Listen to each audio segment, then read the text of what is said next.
Sailor Moon was one of the first animes that I had watched as a young girl, and it's still one of my favorites today. I loved Sailor Pluto. Her key staff design was one of my favorite things in the entire series.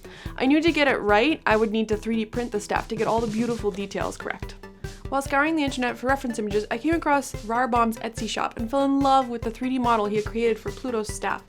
If you look at any of the reference images, it depends on if you're looking at the manga or whichever anime series, her staff doesn't have a very consistent design. Sometimes it's really detailed, sometimes it has 3 key bits, sometimes it's just all smooth with a few balls in the middle.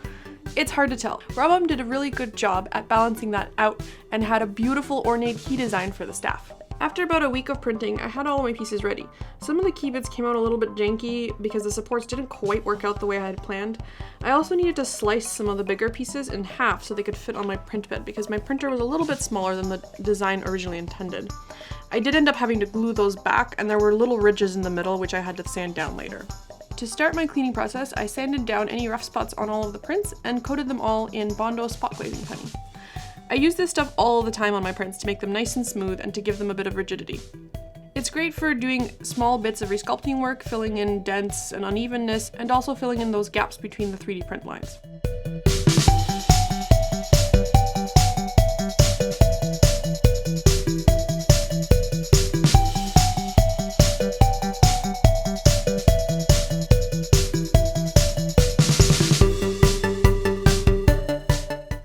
Pieces were dry and cured, I took them outside to sand them down.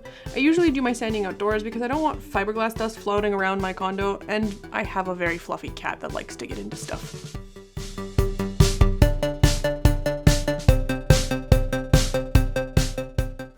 Now, I hate sanding so much, and I just don't have the patience to get a beautiful smooth finish.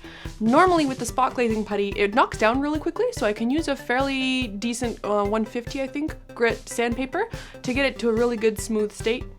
But it was cold outside. It was minus 6 degrees Celsius. Now that doesn't sound like much, but when you're sitting out there for 7 hours straight, it's cold. So I kind of gave up towards the end. Did I do the greatest job? Definitely not. But you can't really tell from a distance, and that's okay with me. After wiping down my pieces with a damp cloth to get all the excess dust off, I coated everything in filler primer. This was just to even out the minor imperfections even more and give it a nice smooth coat. After the filler primer was set, I then decided to go the spray paint route to do the main body colors of the staff. I just used a silver and a gold that I had lying around in my spray paint stash. The silver turned out pretty good. The gold does not look like this at all, so I'm a little bit sad, but it looks pretty good. The remaining red ball pieces I decided to try out using an airbrush for the first time. I came across a brand of lacquer spray paints that a fellow cosplayer had mentioned on Instagram and found a beautiful candy colored red to go with the staff. The paints worked in a 2-step process. First you had to lay down a glittery silver backer, and then once that was dry you came in with your candy color of choice. After everything had a good 24 hours to dry, I sealed all my paint with a protective layer of varnish that I had rolling around in my paint stash. Now for the fun part. These files were created originally to slide over a 1-inch wooden dowel. I cut the dowel down to size, sanded the ends a little bit, and then proceeded to slide all the pieces together. I made sure to epoxy each piece down to the dowel as I went along. This was so that the staff could easily hold up to whatever convention torture I decided to put it through in the future.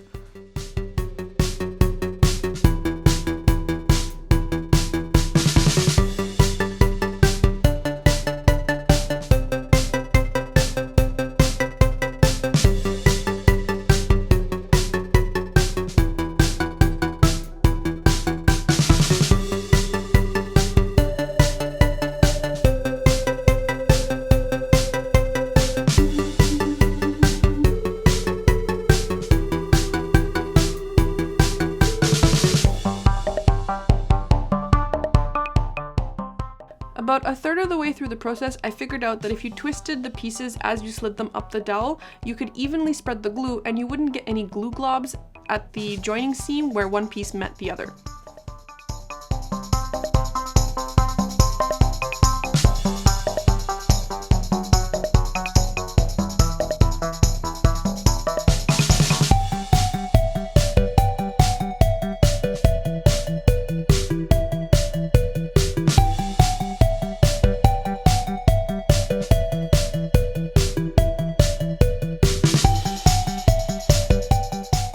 And that's it. My Garnet rod is all together and ready for my future convention adventures as Sailor Pluto.